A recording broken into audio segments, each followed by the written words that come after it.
Énormément de choses changent en ce mois de mai en France et pour certains ce sont des changements qui vont vous impacter directement. Du coup, comme chaque mois, c'est la routine maintenant, petit passage en revue. Salut, c'est Hugo, j'espère que vous allez bien, jour férié aujourd'hui. Je me permets donc de ne pas aller au bureau et de tourner en voix off. J'espère que vous profitez du beau temps. On est parti donc et ensuite on verra les actualités en bref. Alors vous allez le voir, on va être efficace et aller assez vite aujourd'hui et on commence sans plus tarder avec le premier changement, le chèque énergie qui est une aide annuelle dédiée aux foyers les plus modestes en France pour les aider à payer leurs factures d'électricité et de gaz ne sera pas versée ce mois-ci alors qu'en théorie elle est versée en général autour d'avril-mai. En fait le versement de ce chèque énergie il est repoussé au mois de novembre. C'est lié au fait que le budget de l'année 2025 a été adopté tardivement suite à la motion de censure et le renversement donc du précédent gouvernement en 2024. Alors en théorie ce versement du chèque énergie il est automatique si vous pouvez en bénéficier, mais pour savoir si vous êtes éligible ou éventuellement en faire la demande en cas de changement de situation, eh bien il y a un lien pour tout ça, je vous mets le lien donc directement en description. Deuxième élément à avoir en tête, ça concerne la déclaration de revenus qui a ouvert le mois dernier. Certains Français devront donc boucler leur déclaration de revenus avant la fin du mois de mai. C'est le cas plus précisément des personnes qui habitent dans les départements de 1 à 19. En l'occurrence pour eux la date butoir est le 22 mai. Si vous résidez dans les départements 20 à 54, vous avez jusqu'au 28 mai pour le faire. Et pour le reste, donc les départements allant de 55 à 976, vous aurez jusqu'au 5 juin pour faire votre déclaration de revenus. Alors attention, après si vous êtes un petit peu en mode rétro et que vous n'avez pas internet, ce qui est étonnant si vous regardez cette vidéo, mais jamais vous faites votre déclaration en version papier ou alors tout simplement que vous vivez à l'étranger, et ça je sais que ça peut concerner certains d'entre vous, et bien la date limite elle est fixée au 20 mai. Et si cette question de déclaration de revenus paraît très obscure, peut-être parce que c'est la première fois que vous le faites, et bien vous êtes nombreux à le savoir, mais on a lancé l'an dernier un nouveau média qui s'appelle Elan, qui vise notamment à répondre à ces questions-là et à vous accompagner notamment sur ces sujets administratifs qui peuvent être assez compliqués. Ça se passe principalement sur Instagram, le nom du compte c'est elan.media,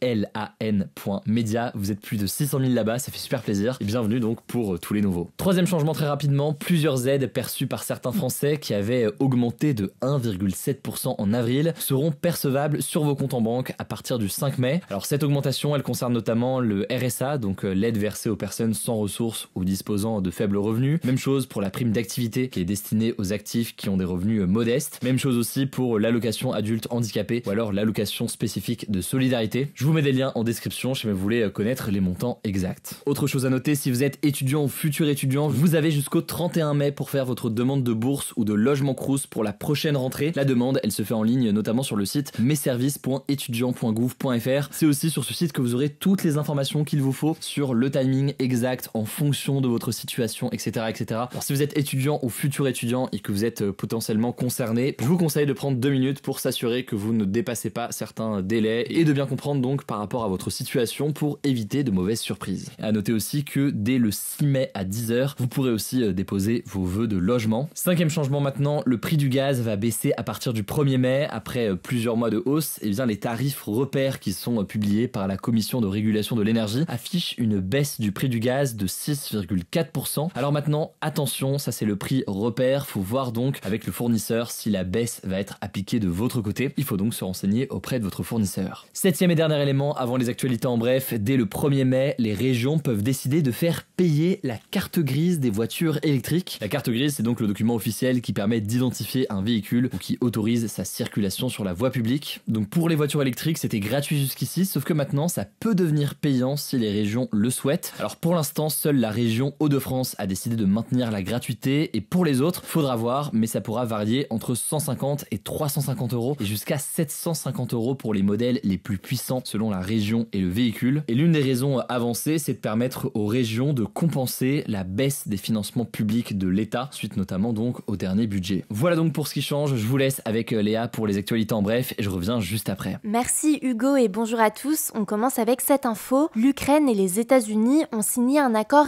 historique sur l'exploitation des ressources naturelles ukrainiennes après plusieurs mois de discussions. Alors on en reparlera plus en détail dans la une de demain, mais concrètement, ce texte accorde aux États-Unis un accès privilégié aux nouveaux contrats sur les ressources naturelles ukrainiennes, qu'il s'agisse de minerais, de gaz ou de pétrole. L'Ukraine conserve cependant, je cite, l'entière propriété et le contrôle de ses ressources, y compris du sous-sol. Elle reste donc libre de décider quelles ressources elle veut extraire ou non, et où. L'accord prévoit aussi la création d'un fonds d'investissement pour la reconstruction de l'Ukraine qui sera financé et géré par les deux pays à part égale. Ce fonds commun devrait ensuite permettre d'investir dans des projets miniers, pétroliers et gaziers, ainsi que dans des infrastructures ou des processus connexes, selon la ministre ukrainienne de l'économie. À noter que cet accord, qui doit encore être ratifié par le Parlement ukrainien, ne comporte pas de garantie de sécurité face à la Russie de la part des États-Unis. Deuxième actu, ce jeudi 1er mai, des manifestations ont été organisées à travers la France. Il y a par exemple eu des rassemblements à Paris, mais aussi à Lyon, à Bordeaux, à Nantes et à Dunkerque par exemple. Au total, 250 rassemblements ont été organisés dans plusieurs villes de France. L'appel a été lancé par plusieurs syndicats français, dont la CGT, pour manifester, je cite, pour la paix, nos retraites et nos salaires. À Paris, un dispositif exceptionnel, mais habituel pour un 1er mai, a été mobilisé selon le préfet de police de Paris, qui a annoncé la mobilisation de 2000 forces de l'ordre. L'objectif était d'encadrer la manifestation, les autorités craignant des débordements dans plusieurs villes. Troisième actu, le Doliprane, qui est le médicament le plus prescrit en France, est officiellement devenu américain. Le groupe pharmaceutique français Sanofi a annoncé la finalisation de la vente de 50% de sa filiale Opella, qui produit notamment le Doliprane, à un fonds américain pour 10 milliards d'euros. De son côté, Sanofi conserve une participation de 48,2% dans l'entreprise et les 1,8% restants seront détenus par la banque publique d'investissement BPI France. Cette participation a été voulue par le gouvernement français pour limiter d'éventuelles répercussions sur l'emploi et la souveraineté sanitaire française. En tout cas, cette annonce suscite l'inquiétude de certains élus qui redoutent que la recherche de profit prenne le pas sur la sécurité de l'approvisionnement en France. Et enfin, dernière actu, la doyenne du monde, Ina Canabaro Lucas, est morte ce mercredi 30 avril à l'âge de 116 ans et 326 jours à Porto Alegre, dans le sud du Brésil. Cette religieuse brésilienne, qui est née en 1908, a consacré sa vie à l'éducation et au service communautaire, notamment comme enseignante et directrice d'école. Elle était officiellement devenue la personne la plus âgée du monde en janvier dernier, après le décès de la japonaise Tomiko Ituka, également âgée de 116 ans. Désormais, le titre de doyenne de l'humanité revient à Ethel Caterham, une Britannique née en août 1909 et qui est aujourd'hui âgée de 115 ans. Merci beaucoup Léa pour ces actualités en bref, et voilà donc pour les actualités aujourd'hui. Profitez bien de cette fin de semaine, je serai de retour demain pour les actualités du jour. Rendez-vous sur Instagram pour plus d'actualités, le nom du compte c'est Hugo Décrypte, et on se dit donc à demain pour une nouvelle vidéo.